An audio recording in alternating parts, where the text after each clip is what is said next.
We often hear the term GDP baited about in the media.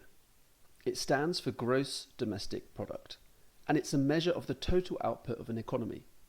More business activity, more products sold to other countries, and more items consumers purchase, well, the higher an economy's GDP. In the USA, there is a huge amount of economic activity every day, which translates into a large GDP. Over $20 trillion, the largest in the world, although not for much longer. Meanwhile, in New Zealand, a much smaller country, there's less people, less economic activity, and therefore, you guessed it, a lower GDP. GDP is usually measured by the Statistics Bureau of each respective government. They use a series of complex statistical methods involving business surveys, household surveys, input-output tables, estimates, indexes, and a partridge in a pear tree. Oh no, definitely the wrong video.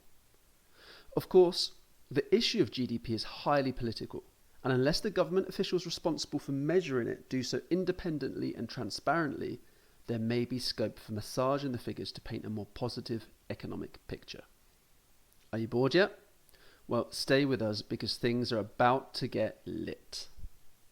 More recently, researchers have figured out another way of estimating GDP by using nighttime satellite imagery of the Earth's surface to look at the amount of electric light emitted. This is known as nighttime light intensity, and it's a pretty accurate way to measure a country's GDP. Simply put, the more electric light that is visible via nighttime satellite imagery, then on average, the more economic activity there is. And this makes sense, since more electric light at night is indicative of more activity of the shops, trade and factories that we talked about earlier. And because all great jokes need explaining, let's revert back quickly to this hilarious pun.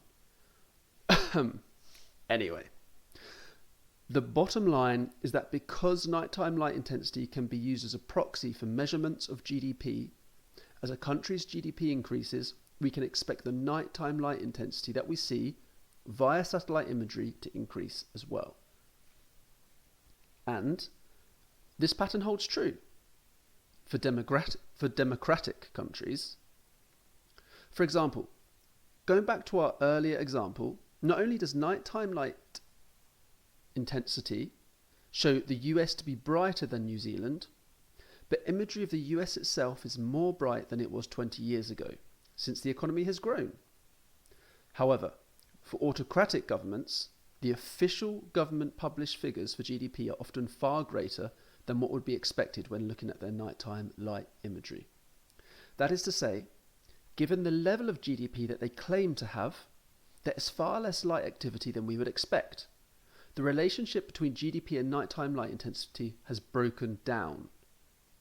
What this suggests is that autocratic regimes produce false measures of GDP to exaggerate how well the economy is doing. In fact, satellite imagery suggests authoritarian governments inflate GDP by 15 to 30%. However, digging into the data, it appears not all autocracies are equal. The degree of exaggeration found in published GDP data depends on the autocratic structure.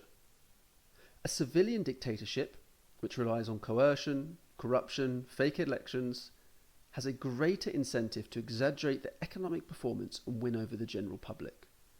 If the economy appears to be booming, the public may think the government is doing a sound job and there'll be less social unrest.